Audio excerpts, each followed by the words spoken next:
I wish I could walk up here with the confidence and aplomb that Bennett did, but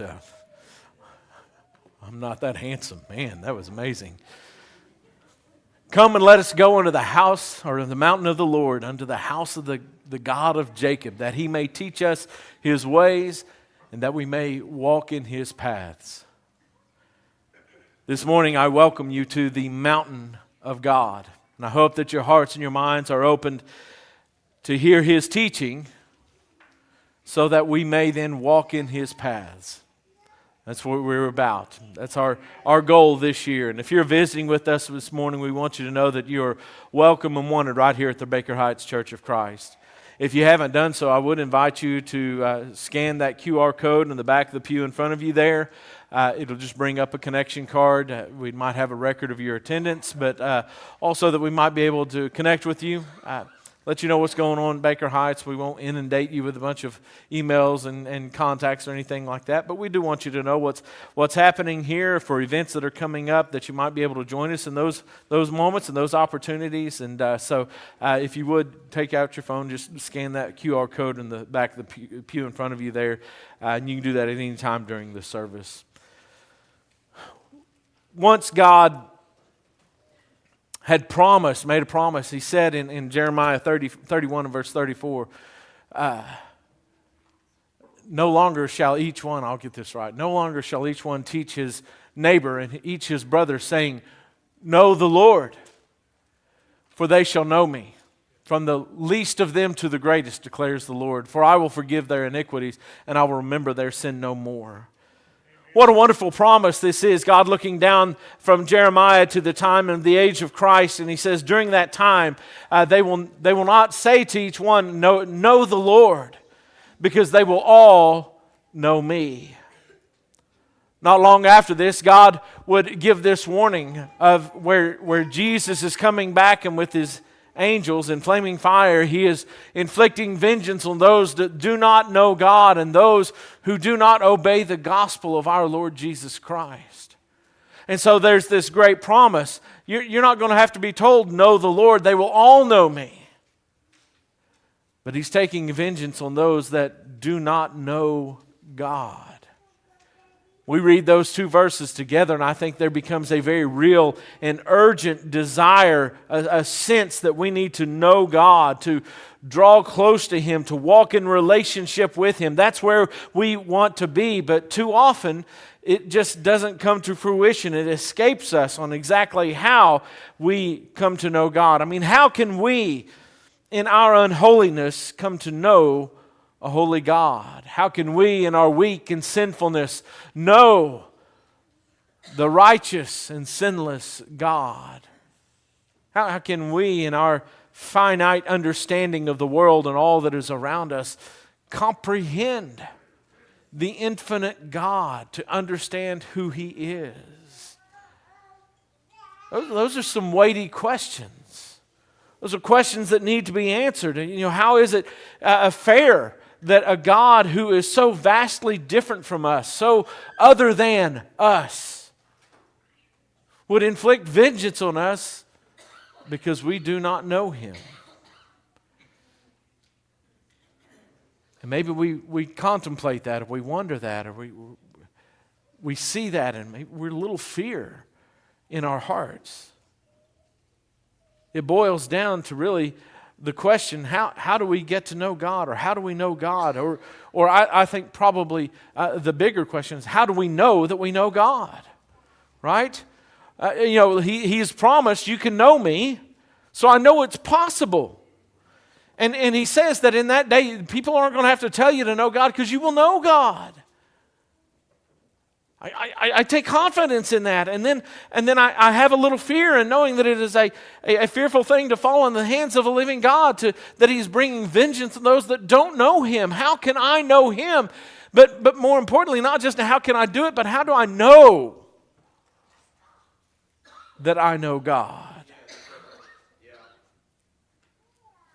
Is it possible to have that kind of confidence?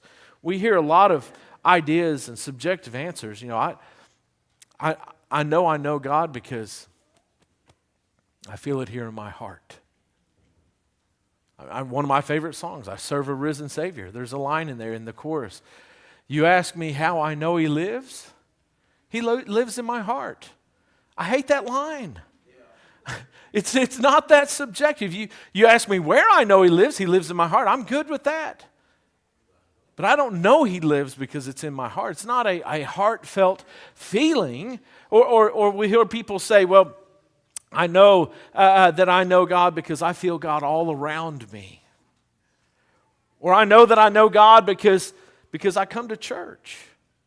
Because I'm a Christian. Because I read the Bible. Because my parents taught me when I was a child. There's all sorts of answers that we see, but the real answer is actually much clearer and much more concise. John writes in 1 John 2 and verse 3, and by this we know that we have come to know Him if we keep His commandments. Here's how you know, without a doubt, beyond doubt, with complete certainty, you know that you know God. I mean, that's what we're wanting to know. How do I know that I know Him? John says, if we keep His commandments.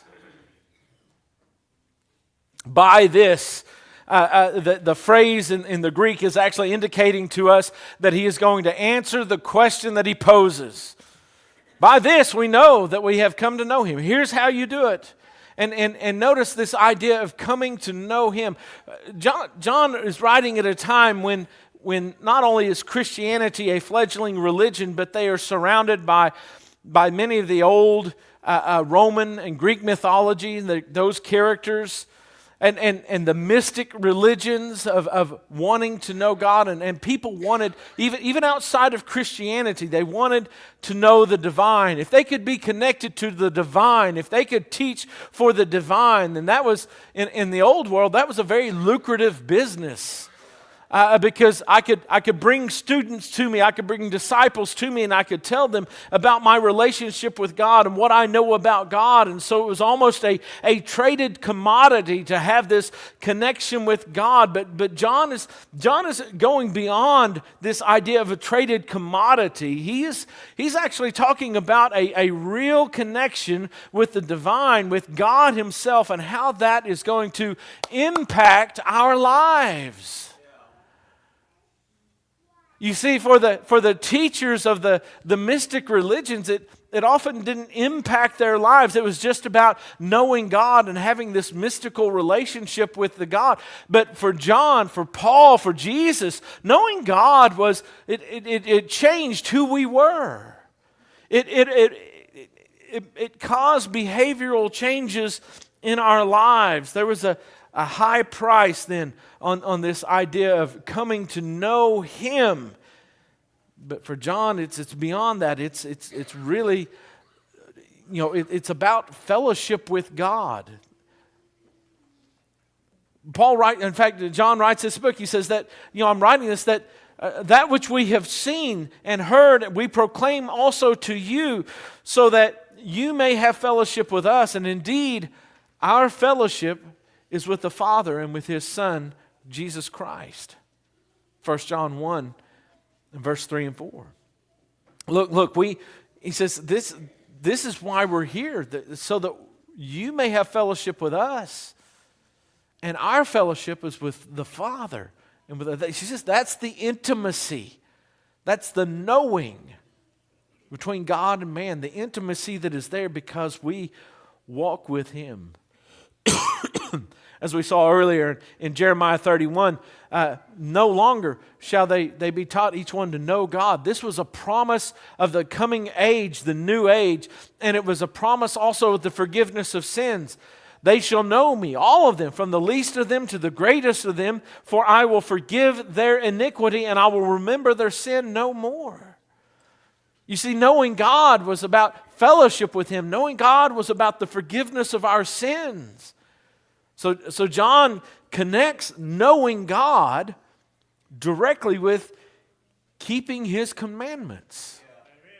Now, in the context, some come along and they say, well, look, John, in this letter of 1 John, he's very keen on the commandment to love one another. And he keeps going back to that idea of commandment. He uses commandment, that word, many times in this epistle, either as the singular or in the plural. And here, of course, it's in the plural, if we keep his commandments. And they say, but what he's talking about is John is saying, if we love as he is commanded, then we know God. But that's not what it says here. I think we do a disservice to John by adding a limiter of what commandments he's talking about. There are some who've come along and say, well, see what he's talking about here is the old covenant, especially the 10 commandments. He's saying if you will keep the 10 commandments, then you know that you know God. And while I agree with that to a great degree, I still think that that's a limiter that John has not put in here. He didn't limit it to the 10 commandments or to the old law or limit it to love or limit it to faith. It's unlimited. He says if we keep his commandments, well, which ones? Well, the natural inclination would be, well, all of them.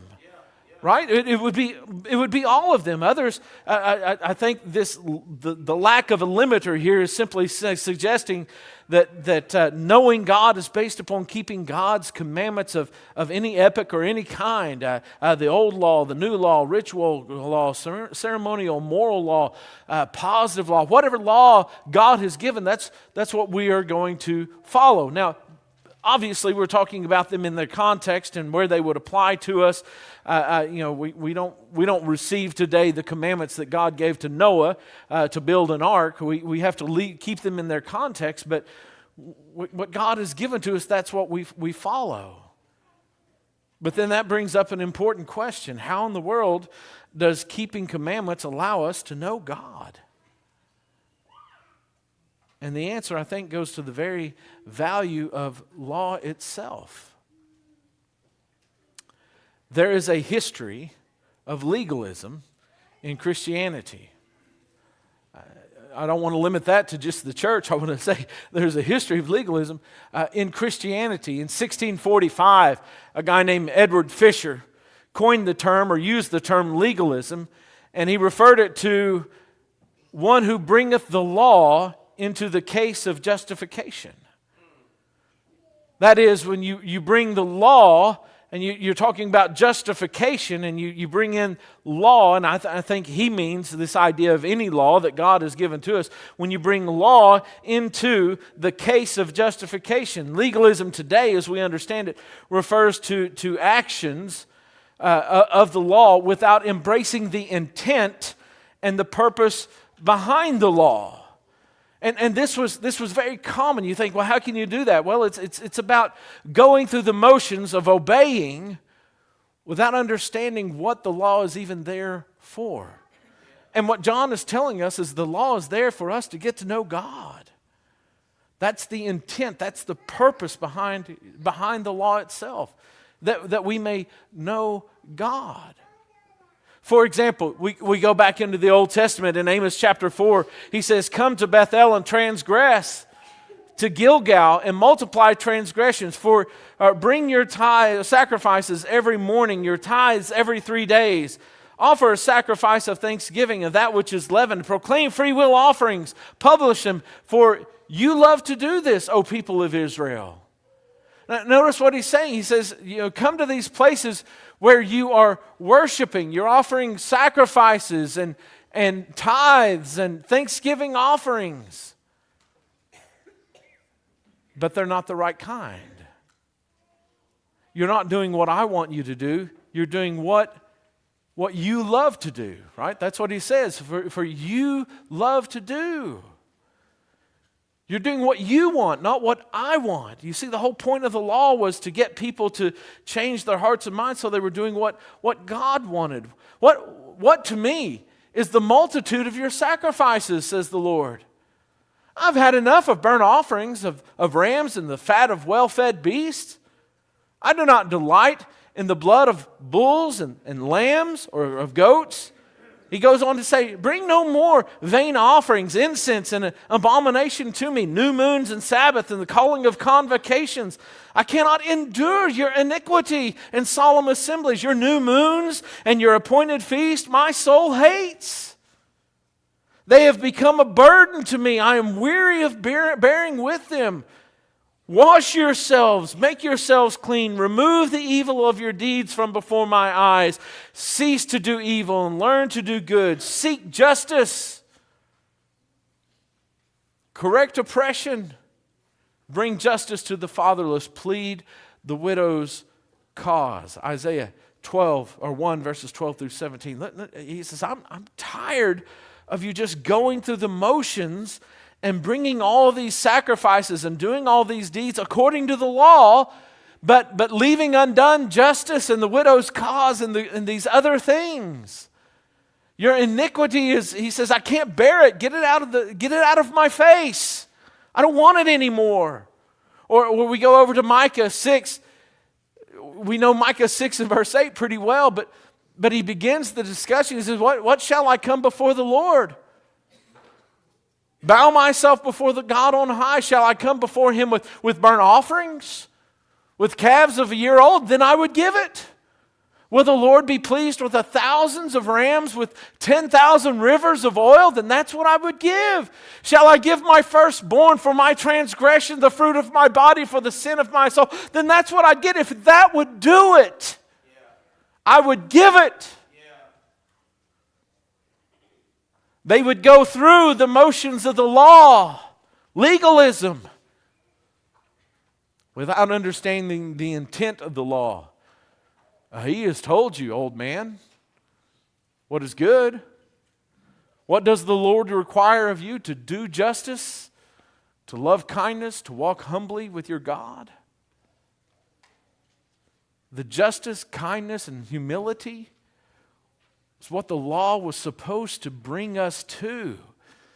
But they had left off the intent and the purpose. We'll give 10,000 rivers of oil to God. But if it's not changing your heart to do justice and to love kindness and to walk humbly, then it's just legalism.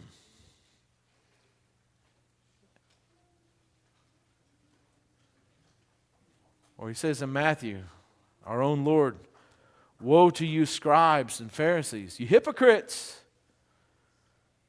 You tithe the mint and the dill and the cumin, but you have neglected the weightier matters of the law, justice and mercy and faithfulness. These you ought to have done. That is, the tithing of the mint and the dill and the cumin. These you ought to have done without neglecting the others. He's not saying, look, if you'll do these other big weightier things, you don't have to worry about the smaller things. That's not Jesus' attitude. He says, these you ought to have done while not neglecting these, because there's a purpose behind the law itself. In time, legalism came. People looked at what Jesus is saying and what the prophets are saying and say, see, we need to forget about the law. And so in time, legalism became associated with binding any rule or any requirement, basically devolving into what we refer to as antinomianism. Anti meaning against or contrary to, and then the idea of nomos, law, against any law, antinomianism, against law. We don't want law. We don't want any rules. We don't want any regulations. We don't want any obligations. We don't want any of those things. Especially was this seen in the writings, for example, of Martin Luther. Martin Luther did some great things. John Calvin did some wonderful things, and other Protestant Reformation leaders, and their reaction against work-based salvation, though, they saw it in the Roman Catholic Church. They said, we can't do that, but it's almost like they swung too far in the 15th and 16th century. Their distaste for this idea of works-based salvation is, I share that distaste. Nowhere does obeying the law indicate that God's grace is invoked because of that. God doesn't say, oh, because you've done that, now I'm going to give you my grace. Nowhere is that indicated. And so to move away from that, yes, push away from that, but let's not go to this idea of then law and regulation and rules are not important, that they have no place, because they do have an important place. And so today, we still hear religious leaders eschewing rules and restrictions in the law. We hear the label of legalism attached to any kind of commandment keeping. Yet only through commandment keeping can we know God. In fact, Jesus would add to that in John 14:15, only by keeping His commandments do we show love for God. So what's this connection between God and law? I'll give you 3 ideas, if I can. First one is that law flows from the very nature of God. God said, "For I am the Lord your God. Consecrate yourselves therefore and be holy, for I am holy." God is giving us this idea of His nature, and He says, I want you to consecrate yourself. I want you to holify yourself and be holy as I am holy. That's the call. Leviticus 11 verse 44 and verse 45 also is repeated almost verbatim. God does not set arbitrary laws on a whim. Well, I don't like lying, so I'm going to tell them don't lie. I don't like bulls and goats, so I'm going to tell them to sacrifice bulls and goats. God's not just arbitrarily picking ideas out of the air and go, okay, I'll have them do this and I won't let them do that. Rather, His law reflects the very nature of who God is. It is impossible for God to lie, Hebrews 6:18, and therefore when He says to us, don't bear false witness, He's saying, be like me, don't lie.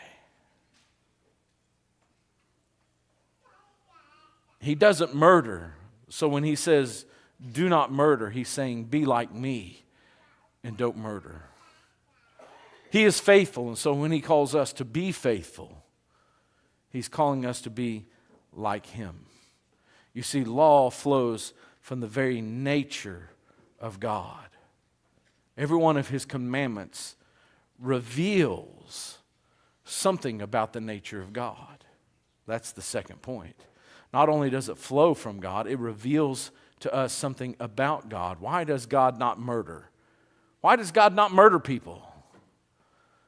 Because God values life. It's precious to Him.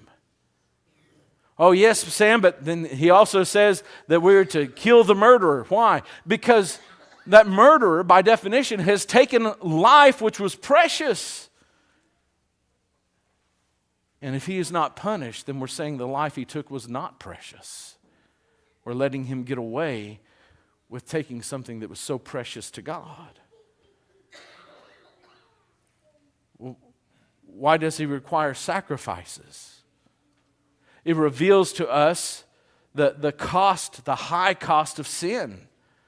Sin is not free. It costs something. And when we're giving up animals like the bulls and the goats and the things like that, it's the high cost of sin. God has given every law from Adam until this day to help us see Him.